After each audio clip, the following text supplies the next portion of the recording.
Working. All right, welcome back to Dysfunctional. We're live today, so if internet decides to break, Facebook acts drunk, or Riverside decides to test my fucking will to live today, we're just gonna call it part of the show. So anyway, today's guest is Conrad Weaver. Conrad has many titles. He's connected to PTSD 911. He's the host of the First Responder Wellness Podcast.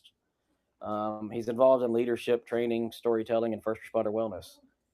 Man's a great asset to all of us in the field. But I don't want to just start there. So because the titles are easy, bios are usually bullshit and polished, and resumes make everybody sound like they're better than everybody else. Let's start before all that. Conrad, who are you, and what made this conversation worth saying yes to today?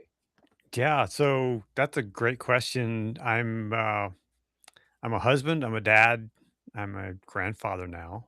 Oh wow, congratulations! Yeah, I got 3 granddaughters and one that's gonna be born another one that's gonna be born, like, maybe today. So, Oh wow, she's actually due today, so it'd be the 4th granddaughter. So, yeah, yeah. so, yeah, I'm an older dude. I don't call me an old guy, but I'm an older dude. So, I refuse to accept that I'm getting old. So, uh, but yeah, I've been around for a few years, and I started my life out in the school in the area of psychology. Have a degree in psychology. Sweet. Uh, Worked in a psychiatric hospital for 3.5 years when I was young and dumb, and I learned a lot there. And then the windy path that life does, windy path ended up in the film industry telling stories. And Hmm. so for the past 10 or 15 years, I've been working on documentary films. And some of my early films kind of go back to my roots. I grew up on a dairy farm in Ohio. So, that hardworking lifestyle of that. And so farming has been in my blood. So my very first documentary that actually I got the Emmy on the shelf back here for is called The Great American Wheat Harvest. And we Oh, wow. followed the custom harvesters from Texas to Montana and told that story. And it aired on PBS and some local networks on PBS, and so they were kind enough to give me an Emmy award for it. So after that first film, I was like, I'm pretty good at this. I got an Emmy. Well, I find out that a lot of people can win Emmys for a little bit of nothing. And so, but Don't go that far, but hey. it was nice to have it on the shelf. But that really launched my filmmaking career. And then I made a film about the drought in the American West. Spent a lot of time in California and states that had, that have no water or water challenges. And both of those films took me away from home for weeks at a time to create them and all that. And Right. so I started looking for something closer to home. And the opioid crisis kind of came to bear here in our local community. And I partnered up with a local mom whose son had been kind of in the middle of all that. And we produced a film called Heroin's Grip. Hmm. And so as a part of that, I was invited to do ride-alongs with law enforcement, with fire and EMS, to kind of learn their perspective on the opioid crisis. And that really opened up a whole new world to me, um, in the areas of first responders. But going back, I always like to tell this story. I So my grandmother lived in a rural part of Ohio, and I would go work on the dairy farm, on her farm, on grandpa's farm every summer. And on her shelf in her little reading room, she had a little device that squeaked and squawked and had tones and all this stuff. It was a Oh, okay. scanner. Hmm. She had the scanner on like 24/7. She Okay. wasn't a first responder, wasn't connected. I think she just wanted to know what's going on in the community. And Nosy, nosy. so I just grew up hearing that and hearing the tones and hearing the calls and all the stuff. So that's kind of been my backstory, is how I got into first responder space. It's my grandma's fault. So, and I also blame her for introducing me to coffee. So, uh, you know, Well, coffee's a good thing. We all need coffee. You can't absolutely, live without coffee. absolutely. And God rest her soul.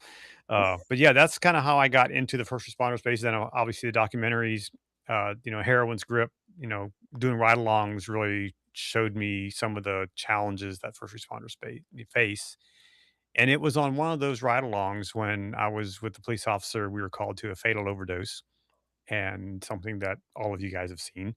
Oh, yeah. And you go to a scene, it's chaotic, it's, people screaming and, all the stuff. And I was like, whew, trying to get the stuff out of my brain. What did I just see and experience? Right.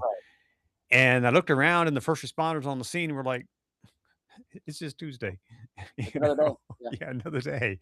And so I talked to the officer I was with and I said, "Hey, do you guys have, like, problems with PTSD?" And she was like, "Oh, man, What's that? if you only knew the half of it." Yeah, exactly. It's And funny that you said it that way too, is because, we all joke about it, we all laugh about it, and in the end, that's what made me stop my career I had offshore to come back onshore was mm, PTSD, and I didn't realize it. yeah, yeah. And then she said a line that forever really changed the future of my life, and that was, "If you wanna make a movie about that, I'll do anything I can to help you." Yeah. And what we didn't realize that day was that she would become one of the main characters in the film PTSD 911. Oh, that's awesome. Yeah. That's awesome. So You know, that's that's where the PTSD 911 film originated from. And that was in 2017. And we really went full on in 2019. Of course, then COVID happened and yeah, we that started was working on the film. Actually, what we did all the interviews, all the early interviews were all done via Zoom. oh, wow. And just because we wanted to create kind of a teaser so that we could raise money to help, because we got these things cost money to make. So Oh, yeah, I bet. we just recorded interviews on Zoom, knowing we would never use those like in the final product. Um, and so we took those Zoom interviews, patched it together with some B-roll footage I had, made a trailer, and we were able to raise a little bit of money for it. And then in 2021, when we started to travel again, I started going across the country and we filmed it then 21, 22. That's that's awesome. Yeah.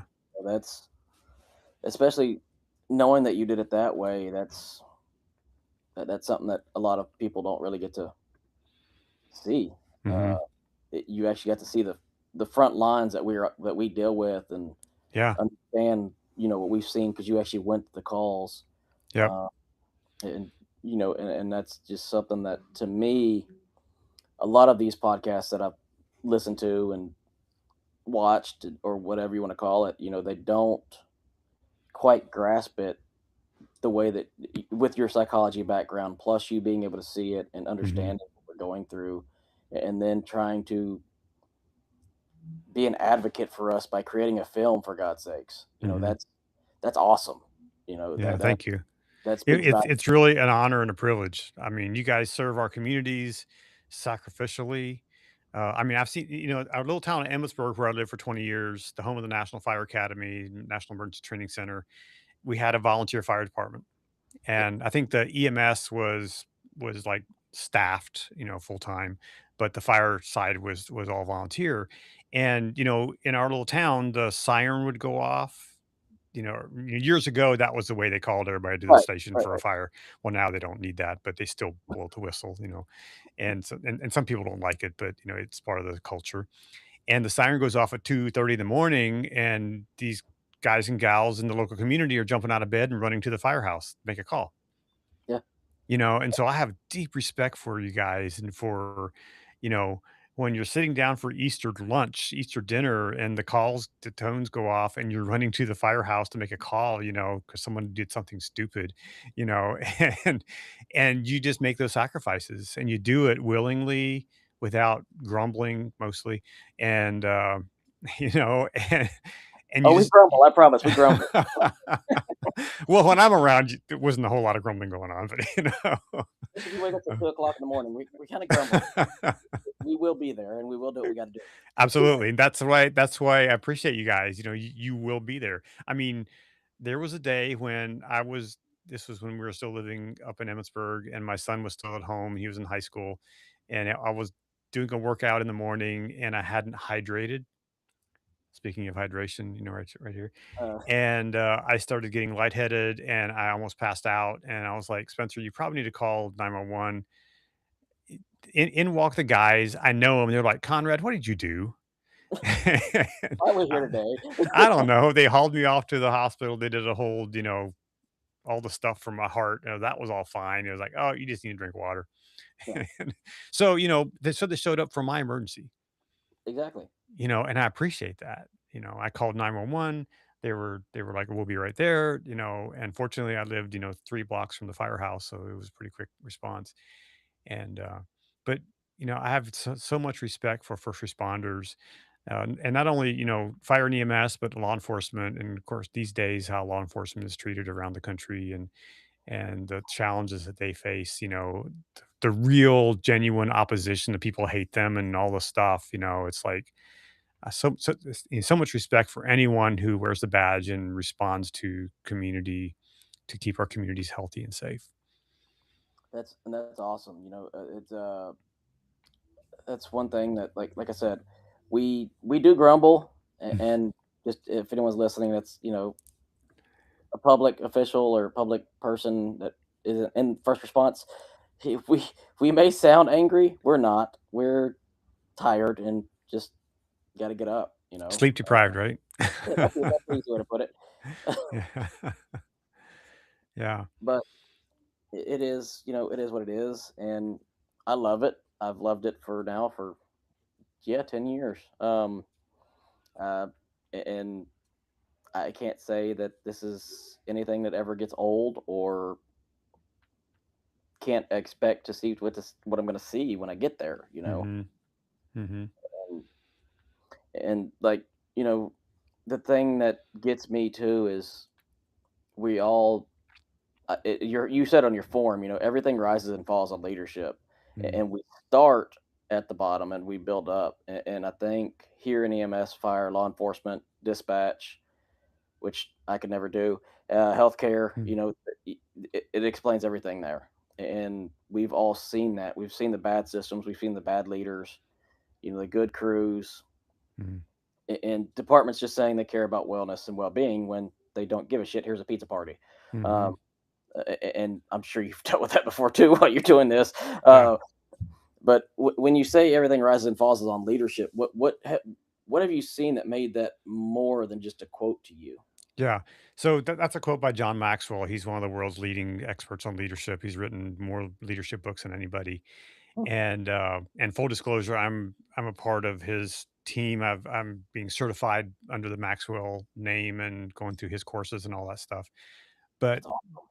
that comes out of my travels. I've been to 32 states and about 90 cities in the past 3.5 years with my film. And everywhere I go, without exception, the number one issue I hear over and over again is leadership. Is toxic leadership. Leadership doesn't understand. Leadership doesn't care. If they may say they care, they throw the pizza party, but they're like, oh, go see EAP. Yeah, Most 99% of people, F EAP. We don't want them. Uh, in some places, EAP is great, no doubt. true. A lot of places, it's not something that anybody wants to do. And so I've coined a new phrase that says wellness begins with leadership. Mhm. If you want healthy people in your organization, you got to start with healthy leaders. And that means, okay, and I'm not talking leadership and knowing how to do the stuff. You guys know how Right. to do the stuff. You know how to do whatever you do as a medic. You know how to put IVs in, you know how to, put a tourniquet on, you know how to extract somebody out of a mangled car. You know how to do all that kind of stuff. But when it comes to leadership skills, I'm talking about interpersonal relationships. I'm talking about just being a good human being and taking care of your people. Simon Sinek says that leadership isn't about being in charge. Leadership is about taking care of those in your charge. I love that. And that statement to me is all that matters. I mean, if you are as a leader in your organization, you are responsible to take care of the people who are taking care of the business. True. And that's what one thing I loved about Richard Branson, the big multi-billionaire entrepreneur out of England who tries stuff and his motto in his companies has always been, I'm going to take care of my people. That's my number one priority, to take care of my employees. Because if I take care of my employees, they're going to take care of my customers. True. And it's the same thing in the first responder space. If a chief, a battalion chief, an assistant chief, a commander, whatever your title is, that doesn't matter. If you are taking care of your people, then they will take care of the customer. They will take care. And it comes down to the rookie can be a leader Yep. because leadership is influence. And if and I love what I think Jocko Willink says on a podcast about about the SEALs. Someone asked him about how what does it take to get through BUDS, the toughest training program in the world. He goes, it's not the jock that can run like crazy who has the big muscles that gets through BUDS and passes. The people who get through BUDS and make it into the SEAL program are the people who realize that my job is to take care of the person on my left and to take care of the person on my right. And that's a leader, that's leadership. And Yep. if we can teach people to do that, then we'll have healthier organizations. You know, the number one and number two stressors that the National FOP, Fraternal Order Police, has a survey out. And they say the number one and number two stressors for law enforcement, and I think it's number one and number two for all of first responders, is organizational and leadership. If Makes sense. those are your two top stressors, why are we putting all our eggs in the wellness basket? Why don't we focus on leadership and teach our leaders to be better? Because then the wellness will come. I think honestly on that note is it's probably more of and I hate to say it this way, but that's more of a PR stunt for a bunch of the higher ups to act like they give a damn. Mhm, I've been witness to it a few times to where, yeah, the wellness program's there, but if you use it, you're punished. mhm, You know, well, you have a mental illness, we can't let you work anymore, mhm. Yeah, and that's kind of I guess it's a double edged sword in the end on that because if you tell your boss, "Hey, I'm struggling with my own mental health or something," they're like, "Okay, well, you can't treat patients. Let's get you somewhere, and you're not going to be paid for this time." It's kind of bullshit, but yeah. at the same time, it makes sense. It's totally bullshit because here's the deal.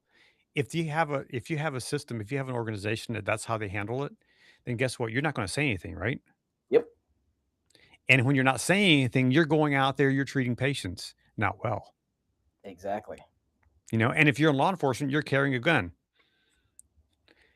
I mean, stuff ends up on the evening news because organizations haven't taken care of their people.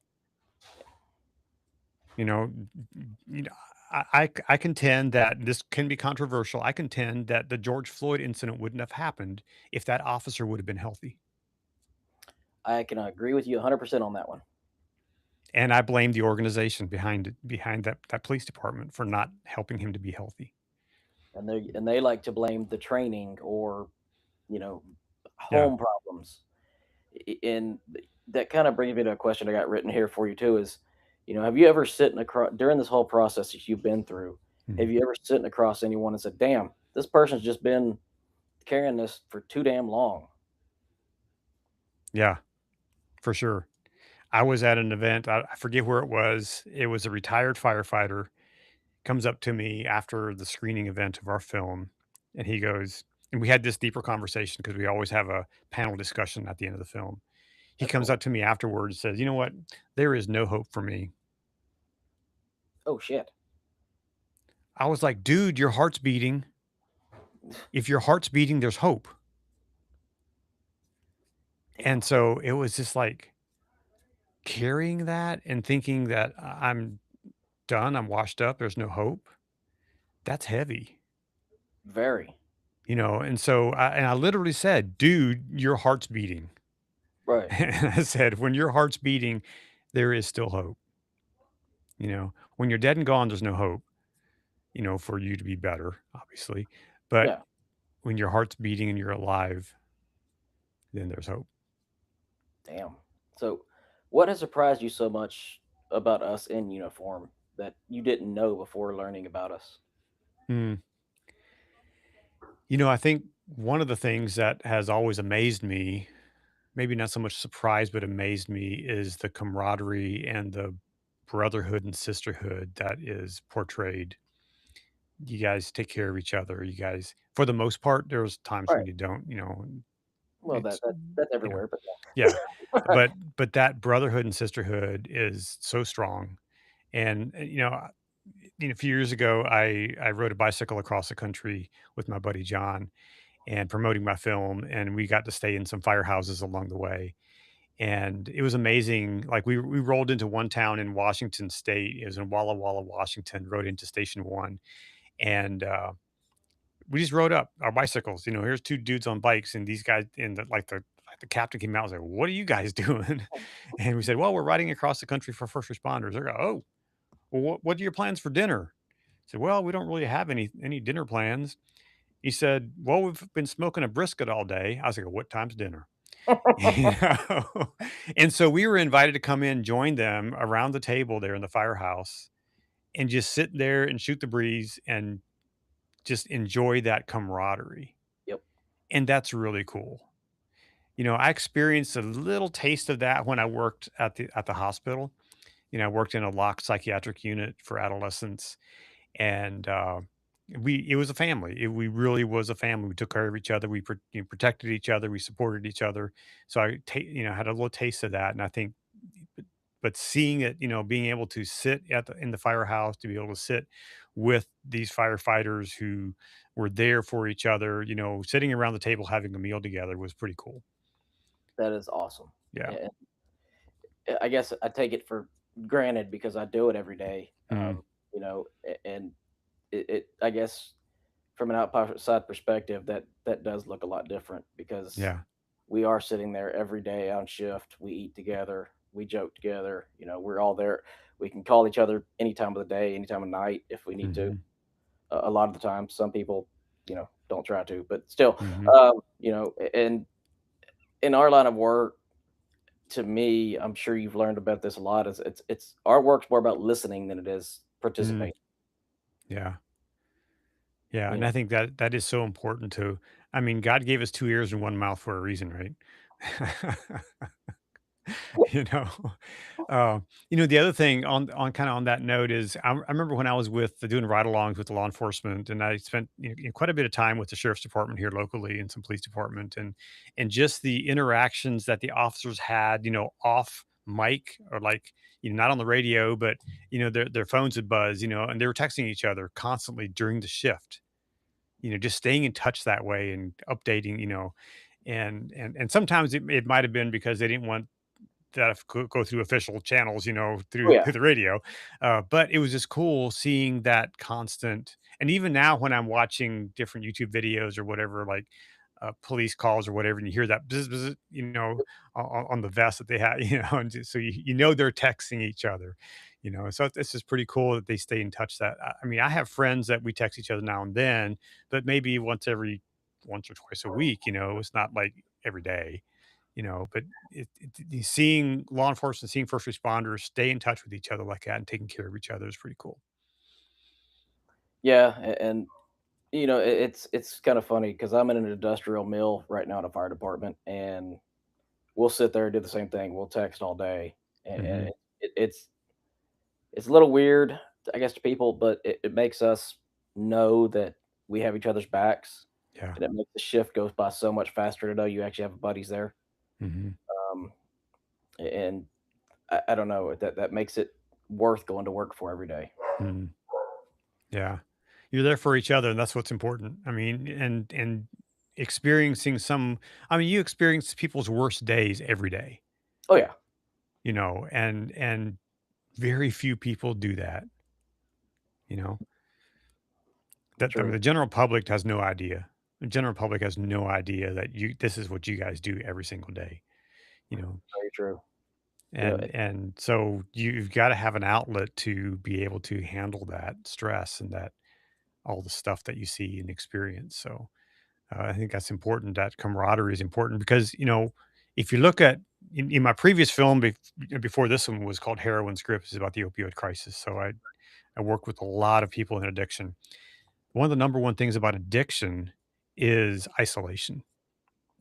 True. Every user, every heroin user that I interviewed was like, "Yeah, I was shooting up alone. I didn't want to be with the people, you know, because I was ashamed. I was hiding it. I was, and it's so isolating. And when you are isolated, and this is the sad thing about a lot of first responders. In fact, I had a guy on my podcast yesterday. He's now an assistant chief, but he Okay. was under investigation. And during that time, he was under investigation a few years ago. No one from the department called him. He had no contact for like a year and a half from any Damn. of the officers in his agency, because it was under this investigation. He ended up being exonerated, for the thing. But he was like, you talk about depression, when here we were, you're texting every day and now your phone doesn't go off once Right. because the department has said you can't contact him because he's under investigation, you Yep. know? He said, that's terrible. He said, I had a plan. I was done. I had a plan, Yeah. and so that isolation piece, I think, is so, it can be so toxic for people to feel isolated, and having connections with others is a vital part of being healthy. True. And that kind of brings me to my next thing I got written here is your movie, the PTSD 911. A lot of people hear documentary about first responders and they think they know what that really means, Mm, but as you just said, they don't. mhm, And I'm guessing here that the real story behind this movie isn't just the uniforms, the lights, the sirens, or the traumas. It's what happens after the calls, after mhm, the shifts, after the funerals we go to that we fucking hate with a bloody passion, mhm. and after everyone goes home. Yeah. So, for someone watching live or listening to this later on, who has never seen the PTSD 911 film, what is it really about? So it's a story about 3 people, a firefighter, a police officer, and a dispatcher, and their journey and their struggle with PTSD. All 3 of them were diagnosed with PTSD. Sometimes PTSD isn't the diagnosis, sometimes it's just post-traumatic stress, sometimes it's a post-traumatic injury, and I think there's a movement now to drop the D from that and make it just an injury because the D is so stigmatizing. The disorder, quote unquote, is so stigmatizing. And so there is a movement to drop the D to turn it to an injury instead of a disorder. Um, but all 3 of the people in my film were diagnosed with the post traumatic stress disorder, and all 3 of them had multiple suicide attempts. Um, all 3 of them lost their job. So he's like, man, that's a really downer. Well, but there's hope Always. because through the struggle, they learn to thrive, and through the struggle, they learn to adapt and to grow and to be better. Now, it doesn't always end pretty. You Right. know, I was not gonna make a film and tie a pretty bow on it, and everybody's fixed and, sniffing That ain't real roses life. all day. It's not the way it works, because even now, post-film, things have happened and full disclosure, and a lot of people know this, our dispatcher in our film, a year after the film came out, she ended her life. Damn. Sorry to hear that, man. Yeah, it was tough. She was well known in the 911 community. She spoke at the National Emergency uh, Number Association conference. She was well known, Mm. and through a series of events and losing her job again because of COVID, um, where she lost hearing, and the agency she was with, cut her because if you can't hear, you can't really do the job.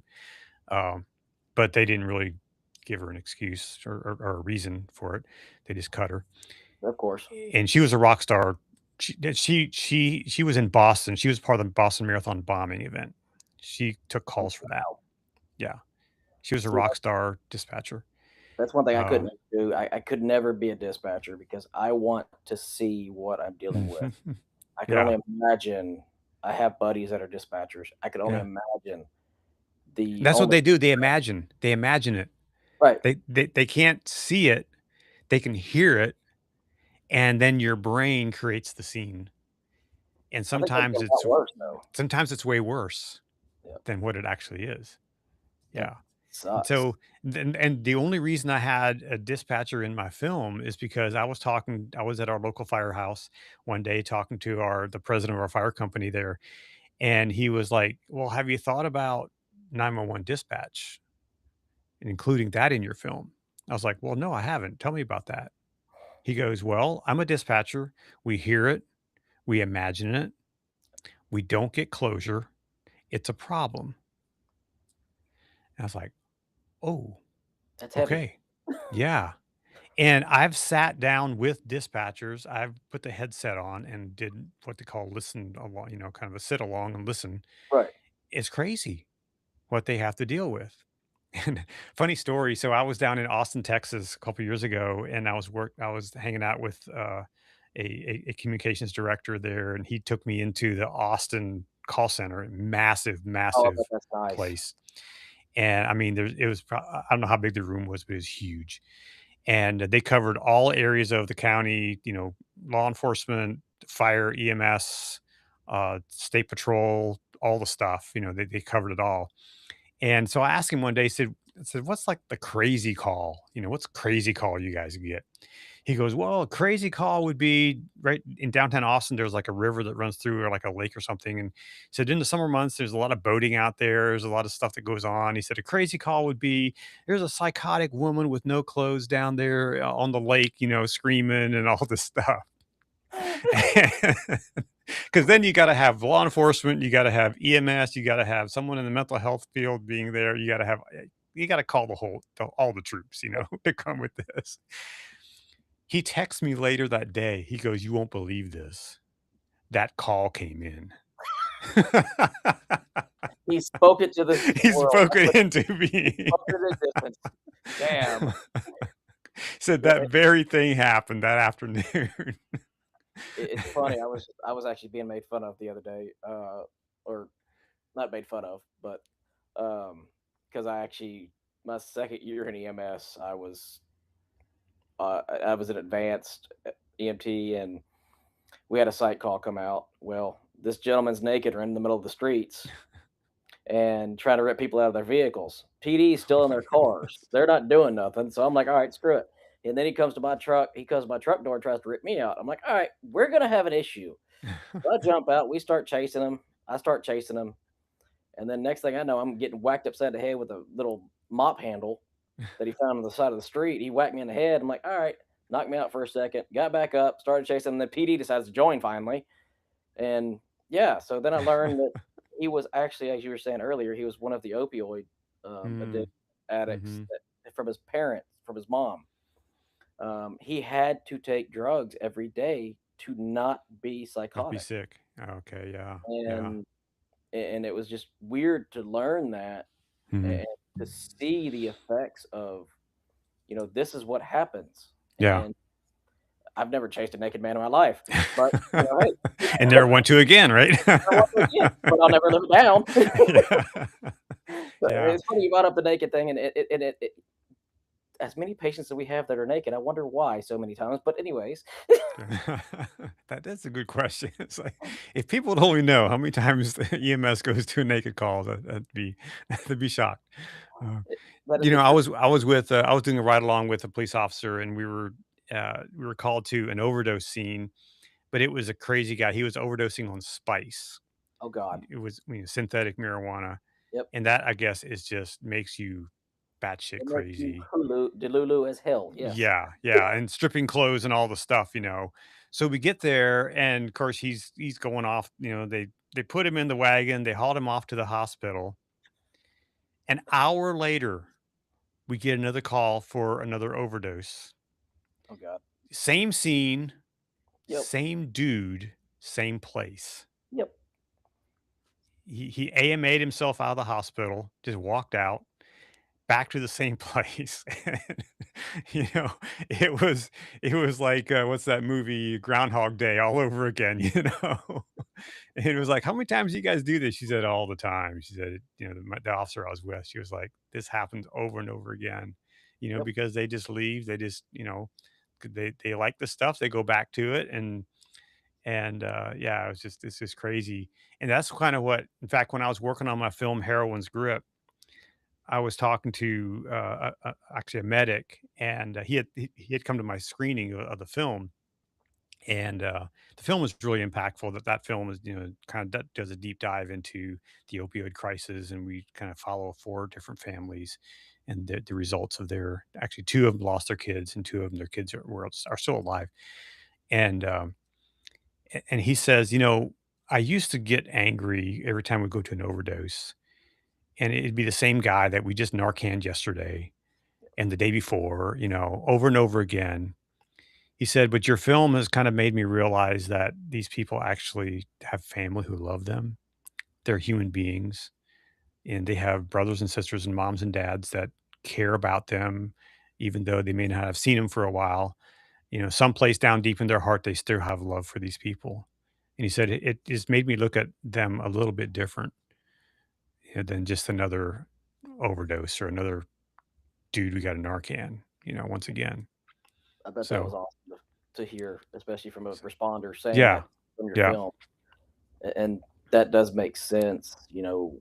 A lot of us do become judgmental. We do kind of steer certain ways in the end, and don't mean to, Mhm. but it's kind of hard to beat the stereotypes at times, and Yeah.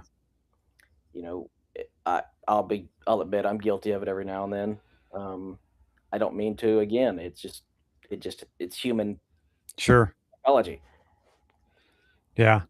Yeah, and I can understand that, just knowing what you guys deal with, and seeing it. And it was funny because when I was doing ride-alongs with the sheriff's department, I was with the drug interdiction team for a while. Oh, sweet. And, so, we were sitting on I-70, catching guys coming out of Baltimore hauling dope and stuff like Right. that.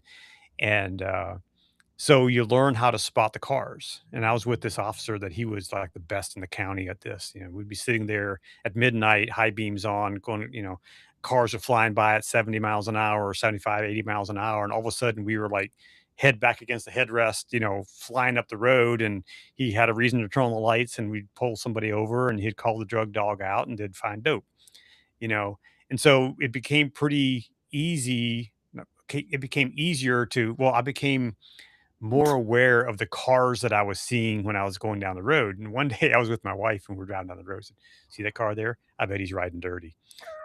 And she was like, "You've been hanging out with those cops too long. You think everybody's riding dirty now."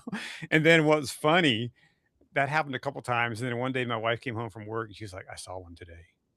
He was riding dirty." That's awesome. so, so I can see how you become kind of you become more aware of these things, and it just becomes normal to Right. experience these kind of things. And then I can imagine, especially if you're going back to the same scene, same person, same bug infested building time and time again, you're like, really, this one again? Frequent flyer again, that kind of thing. I can see how it would get pretty old. Yeah, and again, I've been guilty of it. I've been mean to a patient, not really mean or truly mean to a patient, but I had a frequent flyer one day that she would call, God, 4 or 5 times a day, and this was during COVID, so we were burned the fuck out. We were tired, and she called us like 3 o'clock in the morning. Well, we always had to stage for her because she's a psych call, Mm, and when we're staging for her, she walks in front of our truck. So I'm like, okay, well, can't really treat you yet because PD is not here, and we know you're going to either bite us or scratch us. mm, So we got to wait for them to get here. And I hit my siren, and she winds up jumping, throwing her pills at my truck, and pissing herself. mm, I felt bad for it in the end, but at the same time, I was like, I wasn't trying to hurt you, mhm, but and I don't know, it's kind of weird because the small things we do like that kind of eats us up. mhm. Um, just go back to your film for 1 second. I'm not sure how can anyone. watch it, screen it, or get in front of their departments or their community if they want to real quick.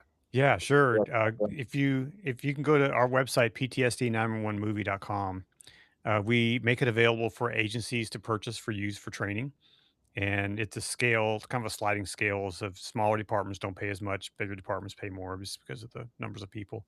Makes sense. But so if you go to the website, you can learn all that information there. If you want to talk to, so I have a director of sales and events, and so my friend Gary, he handles all those calls. And if you want to talk to him about bringing the film in, we'd love to do that. We've had 90 screening events, like I said, in 32 states over the past 3 years, and we're still booking calls. We just booked an event in South Dakota, booked an event in, see where else was it? Um, Down in Virginia. We're talking to people in California, we're talking to people in Colorado and in Texas, and so all over. Actually, we're talking to someone in Alabama Oh wow. about doing an event there. So uh, I have been to Alabama. We did an event down in the Gulf Shores area, down on the Oh, coast, okay. with the 911 group, and uh, and then we were also in Birmingham for the fire and police games. They brought us out for a screening there at that event. But so we are booking events all over the country. In fact, we're even talking to people in Australia now about Oh, doing amazing. a tour in Australia. So no, you can't come along, carry my bags. People have asked Damn. already. So, but We still got the koala. so yeah, that's the best way. The trailer is on our website, ptsd911movie.com. Is a really powerful 3-minute trailer there that will kind of give you a sneak peek at this thing, and really encourage agencies to get it. We've had probably 160 some agencies have bought the film to use for training, and so when you buy the film, you get the film in the toolkit, and the toolkit is additional content that's not in the film. So we have some additional interviews, content, or extended interviews that are in the film, but we had to shorten them, for the movie. Right. So those extended interviews are there. And there's also some other training materials there that you can use. There's downloadables from some of our partners, and all that content is all available for one price there at our website. So really encourage people to do that. So I guess also, is there a way that just single people could watch them, or does it have to just be Yeah, so it is available on Amazon for home use. We don't, this technically legally, it's not. You're not allowed to use that for like your department. right? Of course. But yeah, for home use, you can find it on Amazon. PTSD 911 movies, all one word, and you can find it there. We've had tens of thousands of people have seen it on Amazon, so it's That's pretty awesome. cool. Yeah. Because I was actually Um, trying to find it the other day and I couldn't find it. okay. Yeah. I was on the website, but I was like, I don't want to spend this much just for myself. Right. Yeah. Yeah. That doesn't make sense to spend that much for yourself, but yeah. Yep. Uh, you know, you, you, and that's awesome that you're doing it like that and making it available to solo people and companies and actually providing resources for them to use or us to use. Um, because you, like you said earlier, you have the psychological background. What we're dealing with more than a lot of other people can. mhm, Uh, and seeing it firsthand and actually producing it, getting stories that you would never hear unless you did what you did. mhm. I'm sure that kind of it's got to make you proud at the same time to know that you're helping the people that are helping others. It's been the highlight of my career, and it's been um, yeah, it's transformed my life because this is now all I do. I focus 100% on first responders through the film, through the podcast, and now through some new initiatives that we're doing with our new company, First Responder Wellness Solutions, where we're creating a platform for leadership development and training. And so, actually, right now, we're in the middle of our first cohort on our mastermind, so leadership mastermind that we're hosting, and you can learn more about that on our website, first responder wellness solutions.co, not .com, it's .co. And so we're building this out. We're going to be launching more content on there for training, for leadership training and development, and we're actually filming some things in a couple of weeks for that. uh, and then we are also developing a first responder leadership summit that developing a really high level leadership summit with high level speakers to really help leaders be better. And this is going to be an invite only event. So if you want to get on the list, you got to go to the website and sign up and to be on the list. So I really encourage people to check it out. We got a lot of new things coming down the pike. So if you want to stay up with what we're doing, uh, go to our website, ptsd911movie.com, register for our emails, and you'll get a weekly email from me. I promise I won't spam you. We just send a weekly email newsletter out. Got about a couple thousand people on that newsletter that we send out every week, and then the podcast comes out every Wednesday. First Responder Wellness Podcast. I have national leaders on the show, local leaders on the show, talking about wellness and first responders and leadership and mental health. And this week, I actually had a lady on. She's the CEO of Livestrong. Oh wow, It's a cancer organization, that was Lance and Armstrong when he started, wasn't it? yeah, so they are hosting a 9/11 bicycle ride coming up on 9/11 because it's our 25th anniversary of 9/11, the attacks, and they are hosting and sponsoring a bicycle ride from Boston down to New York in support of first responders. And so it's a first responder bicycle ride. So I had her on the show this week to talk about that and the work that they're doing with cancer and helping families of people who are suffering with cancer. So I have a variety of people on the show, really focus on first responders primarily, and then also talking a lot about leadership. I have the first responders talking about. I've had some of the OGs of first responder wellness on the show. Dr. Gil Martin's been on the show, and let's see, Lieutenant Colonel Dave Grossman's been on the show actually a Wow, couple times now. So I've had him on the show twice, and so that's awesome. I I get some of the bigger names on, which is always fun to do. So and Yeah, that's what I'm learning too. Is I've had some guests lately that I never thought I mean, hell, I've never thought I would talk to you in my life. But you I'm you just a know, dude. I'm pretty that's easy to reach. So that's what a lot of the guys are telling me too that I talked to. I talked to a doctor the other day, Dr. Rob. Uh, I can't think of his last name, but Dr. Rob, he's a leader and addiction specialist and Mhm. very good guy, very knowledgeable. And that was just something that I never thought I would talk to someone that's high up on the totem pole of doing things like that. You know, Mhm. Yeah. Yeah, and podcasting is fun. And I launched the podcast kind of even before the film was out, and it had a different name back then, but I really launched it to kind of continue the conversation because I wanted to bring eyeballs to the film, which it right, helps, but I also wanted to continue that conversation. I think that's what it's doing, and we've been able to reach a lot of people. I actually had a firefighter from Darwin, Australia, reached out to me a couple years ago, and he was like, "Hey, I listen to your show every week. I want to talk to you." And we ended up on a Zoom call, and so we become friends. And I've connected him with some resources, and so he's now working to help us try to get the film to Australia and to do a tour there. that's awesome. Um, so yeah, it's pretty cool. So in Eh, fact, next week I have another podcast interview. Actually, it was a guy, a former police officer from Australia as well. So oh wow, yeah, I've had several people from Australia on the show, so it's pretty yeah, I cool. have too. It's interesting. I've had I think 3 or 4 Australians on mine as well. Mhm. Yeah, it's a lot of fun. Very Um, cool guys. yeah. And they kind of agreed with me on this too. Right here is actually my next little thing I got is in this field we say I'm fine, and that usually Yep. means I'm tired, I'm numb, I'm angry, I'm living on caffeine and dark humor. Fuck off, or I'm still useful, and so Mhm. nobody's asking too many questions. And that's the dangerous part of our jobs. Yeah. So why do you think, after dealing with this so long and using your background, why do you think we are so good at hiding this from everybody? You wanna be strong. You're the responders. Why should you ask for help? And I think that's the challenge, is that you don't wanna admit that there's something wrong because, historically, that means you're weak. Right. It doesn't really, in your mind, it may seem that way.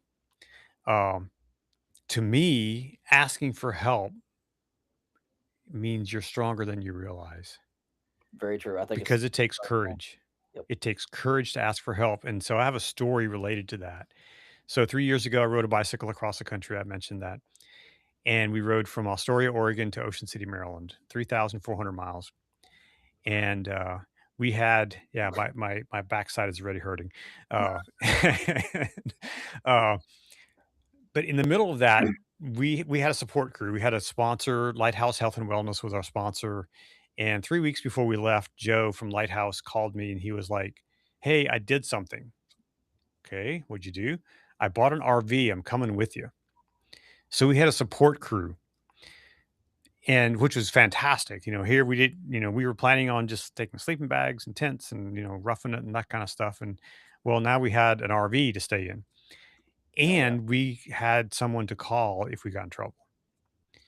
And we had to do that. But I'm telling you, that was one of the hardest calls I ever made because it was like, we're not strong enough to make it. Okay. Like the first time we called was in Washington. It was like less than a week in. It was, 90 some degrees. We had wildfire smoke from Canada all Oh day, and it was blazing hot. We had 20 more miles to go. And we were like, I don't think we can make it. And we had to decide to make a phone call. And picking up the phone, it felt like a 5-ton brick yep. to call and say, "Joe, yeah, we need help." And, but, our motto then became, well, it's not about the miles, it's about the mission. We wanted to be healthy to complete the mission. We didn't have to necessarily pedal stroke every single mile, Yep. but, the mission came first. And in order for the mission to be completed, then we wanted to live, especially when we were facing thunderstorms in the middle of Wyoming and there was That don't lightning seem and, fun. you know, we wanted to live. So, yeah, I think picking up the phone and asking for help is one of the hardest things you can do, but it's also one of the bravest things you can do. And third, it's one of the most important things you can do. True. And if you don't ask for help, again, I've noticed it and witnessed it myself. If we don't ask for the help we need, it causes us issues at home, causes us issues at work. The sad thing is, my wife is the one that noticed it before anyone else. She straight up told me, "Look, something's wrong with you. You got to get help." Mhm. And I'm not sure if that's what you've seen before as well, as it's normally the spouse, or if it's Oh, clearly, yeah. but Usually the spouses can see it first because, or the family sees it first because, dad or mom comes home and they're acting like you know, something that they shouldn't be. And, and because sometimes it's funny because the people that we love the most, sometimes we treat the worst. yeah. It's the easiest to treat the worst sometimes, you And know? I think, I don't know why we like to do it as silent when we get home either. A lot of the times, Mhm, and then we suddenly blow up when the stupidest question is asked. Hey, what's for dinner? Shut the hell up! I'm just got home. You know, mm, mhm. and I think that's another issue that I guess we get from the PTSD. And but yeah, The importance of, taking care of yourself first. And I know we hear it all the time. We hear this little thing about, when you're flying an airplane, they tell you to put your mask on first, before you help the next person. But it's so true. You've got to take care of you first before you can effectively take care of someone else. And so that's something that I've had to learn. I've had to learn to take care of me first. A few years ago, my buddy Todd, who's in the film, he's a police officer down in Garland, Texas, and he's an amazing human being, and he's connected me with so many people. that's He awesome. kept poking me, and he was like, "Have you got a therapist yet?" I was like, "Okay, Todd, I probably need to. Yeah, it's probably important. I should." And then he kept emailing, "Have you got a therapist yet?" "Not yet, but I'm going to. But I'm going to." And one day he sends me an email. He goes, here's a list of all the culturally competent therapists in Maryland. Pick one." Damn. I was like, "Yes, sir." I picked one, and now I have a therapist. And he's on speed dial. I can call him Good. anytime. And one of the best things I did. I bet. to make that step to and I wasn't crazy. I wasn't, you know, exhibiting things of PTSD, but I know all the stories that I hear, all the things that I see, it plays a role in my head. Very true. And to be able to talk to someone who understands that, and this therapist is a former cop, so he understands all these things. And so, we were able to have some deeper conversations about it. And I really think every first responder should have a therapist. I I agree. mean, I think it just should be normal, because if you want to thrive and to live a healthy, thriving career, for your entire career, see a therapist. There's no shame in that. There's no there's no negative repercussions unless your agency's an asshole and they don't, they treat you like you're less than. You're not Right. less than. Because if you're taking care of yourself first, you're going to be a much better employee. You're going to be a much better EMT, much better paramedic, much better cop, much better firefighter because you're taking care of you first. And that's the thing is, there is hope that a lot of us don't see, and your intake form kept going back to that, and that was amazing to see. And I kind of want to be careful with that word, the end, because a lot of us hear hope and think that it's a bunch of bullshit or just a little poster on the wall. Um, but we're not talking about the fake hope here. We're Yeah. talking about someone sitting alone in the truck at 2 a.m. still showing up and quietly wondering how much longer they can keep doing this. Um, Hmm.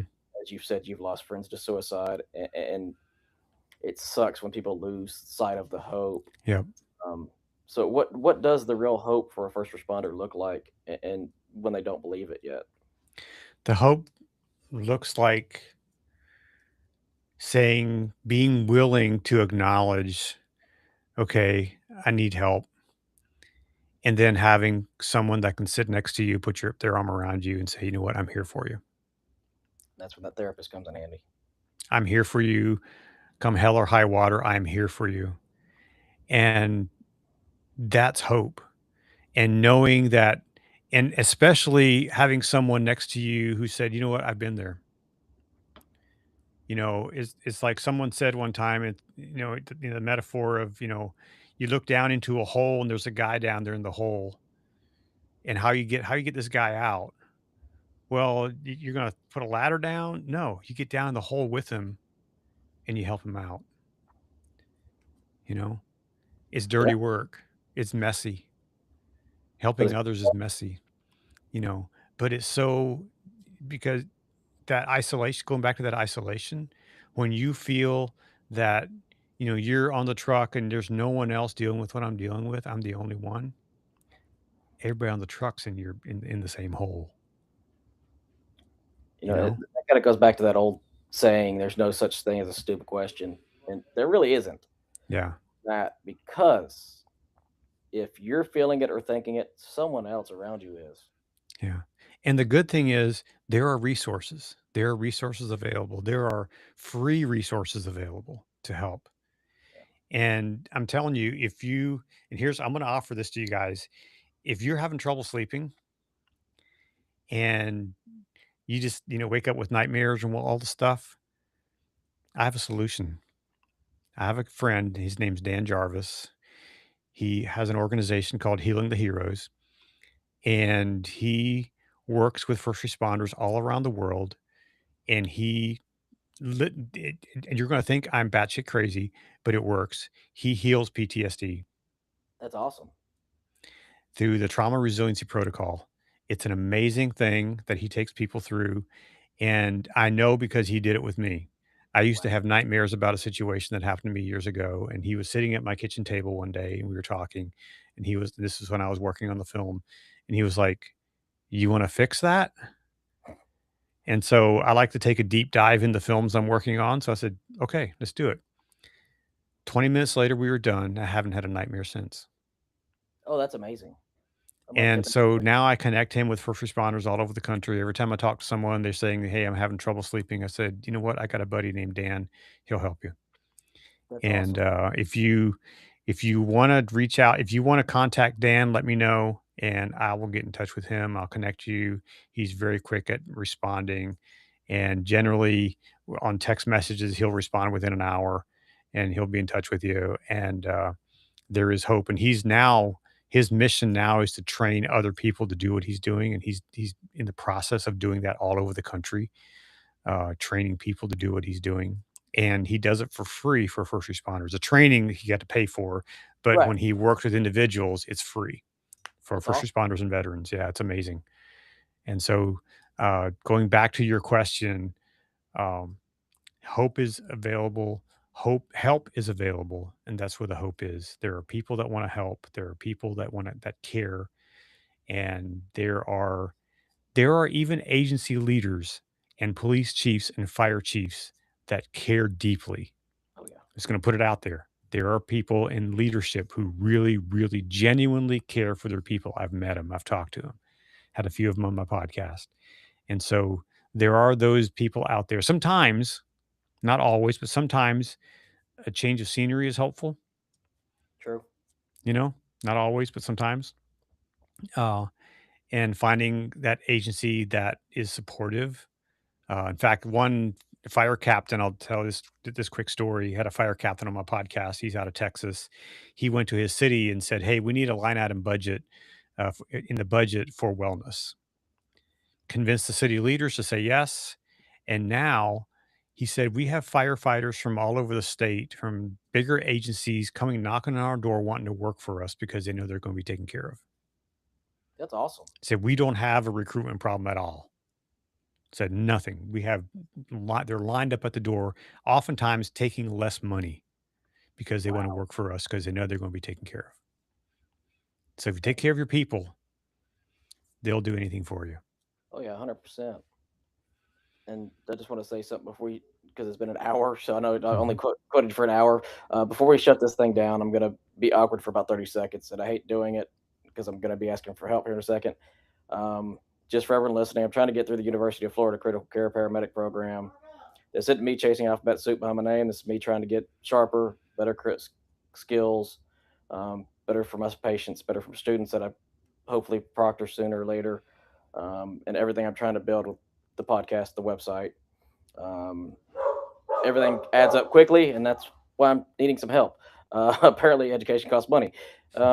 So, if anyone's listening and wants to be helped sponsor it, go to my website, critical-run.com. No guilt trip, no sad violins here, just putting it out there. I'm trying to get better so I can help everyone else. That's the whole thing. Sorry, I just had to throw that out there, trying to get that done. Don't apologize, man. When you're helping other people, it's important if you want to keep doing it. Oh, yeah. Yep. And for the responders listening or watching this later tonight, when this goes out. Maybe they're sitting in the truck, sitting in the station. Hell, they're sitting in their driveway, crying in their car because they don't want to go inside yet. They're still functioning, still showing up, still saying I'm fine, but quietly falling apart. What do they need to hear from you today? You're not alone. You are not alone. There are people out there who want to help you. Help is available. And sometimes the biggest hurdle you need to do is get over your pride and to pick up the phone and call for help. Help is available. And when you do that and you get the help that you need, then you're in a position to help the next person because there's someone that's coming up after you that you're going to help, and you're going to be able to help because you went through it yourself, because you've experienced the trauma, you've experienced the nightmares, you've experienced all the stuff, and you got help for it and you got healing for it. And now you can reach back and help the next person up because there's someone watching you and you want to be there for them, your brother or sister in your agency. Maybe it's the person next to you. You just never know. That's very true. Conrad, I appreciate you being on here today. And I really do mean that. It means a lot to be able to speak to someone like you, um, because it's kind of conversations that a lot of people need to hear. They need to hear their support. They need to make sure that it hits them in the right spots to where they feel uncomfortable. They feel vulnerable. And yes, we're all uncomfortable when this is spoken about. But, everyone listening live or listening later, check on your people, not just the loud ones, not the obvious ones, not the person who's already looking like they're struggling. Check on the dependable ones. They're normally the last to ask for help and the first to go down. Yep. Uh, the, we all show up when we're needed, and we all carry the weight. Just remember, we're out there for each other. We're out there to help everybody. That's right. Chris, thank you for having me on the program. I really appreciate it. Enjoyed our conversation. Sir, I greatly appreciate it. Let me go ahead and hit stop. If I forgot to work this thing, stop. Damn it, stop.